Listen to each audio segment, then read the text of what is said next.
Welcome to wonderful land of children. ఈ రోజు మన స్టోరీ వచ్చేసి the rich peacock and the poor sparrow. స్టోరీలోకి వెళ్ళిపోదామా? Let's get into the story. ఒక దట్టమైన అడవిలో చాలా జంతువులు నివసిస్తూ ఉండేవి. ఆ అడవిలో ఒక చాలా డబ్బున్న నెమలి నివసిస్తూ ఉండేది. దానికి పేదవారు అంటే అసలా పడదు. అదే అడవిలో నెమలి ఇంటి దగ్గర గుండానే ఒక పిచ్చుక జీవిస్తూ ఉండేది. ఆ పిచ్చుక కొంచెం పేదరాలు. అయితే ఆ పిచ్చుకను చూసి నెమలికి ఆ పిచ్చుకంటే అసలా ఇష్టం ఉండేది కాదు. అలాగే ఒకరోజు నెమలి పుట్టినరోజు వేడుకలకు నెమలి అడవిలో ఉన్న అన్ని జంతువుల్ని పిలుస్తుంది. కానీ ఆ పిచ్చుకకు మాత్రం ఆహ్వానం పంపదు. కానీ ఆ పిచ్చుక ఏమీ బాధపడకుండా నెమలికి ఏమైనా అవసరం అవుతుందేమో అని చెప్పి పిచ్చుక అడవంతా తిరిగి పళ్ళు కోసుకొచ్చి నెమలికి ఏమైనా అవసరం వస్తుందేమో అని సిద్ధం చేసి ఉంచుతుంది. నెమలి తన పుట్టినరోజు ఏర్పాట్లన్నీ చేసుకుని తన పుట్టినరోజు కోసం ఎదురు చూస్తూ ఉంటుంది. ఒకరోజు తన పుట్టినరోజు రానే వచ్చింది.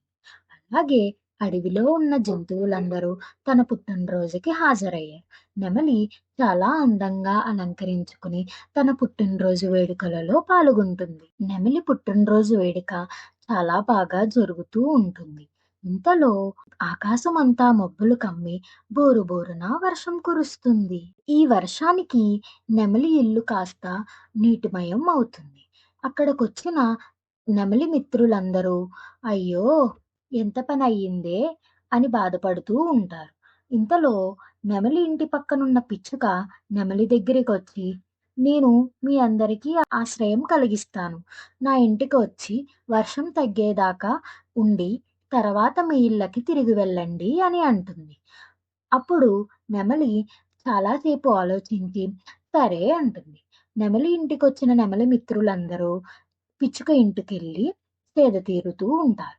పిచ్చుక తన అడవంతా తిరిగి తీసుకొచ్చిన పళ్ళను వచ్చిన అతిథులకు పంచుతూ ఉంటుంది. మళ్ళీ చాలా ఆశ్చర్యపోయి పిచ్చుక ఎంత మంచిదో, నేను పిచ్చుకను అపార్థం చేసుకుని తనని నా పుట్టినరోజు వేడుకకు పిలవలేదు. అయినా తను నాకు చాలా మంచి చేసింది. నేను చాలా తప్పు చేశాను మిత్రమా అని నెమలి పిచ్చుకతో అంటుంది. పిచ్చుక పర్లేదు మిత్రమా అనేసి అంటుంది. అప్పుడు నెమలి ఇక నుంచి మనిద్దరం స్నేహితులుగా చాలా సంతోషంగా జీవిద్దాం అని అంటుంది. ఆ మాటకి పిచ్చుక చాలా ఆనందపడి అప్పటి నుంచి నెమలి పిచ్చుక చాలా స్నేహంగా జీవిస్తూ ఉంటారేనా పిల్లలు? మీ అందరికీ ఈ స్టోరీ నచ్చిందా?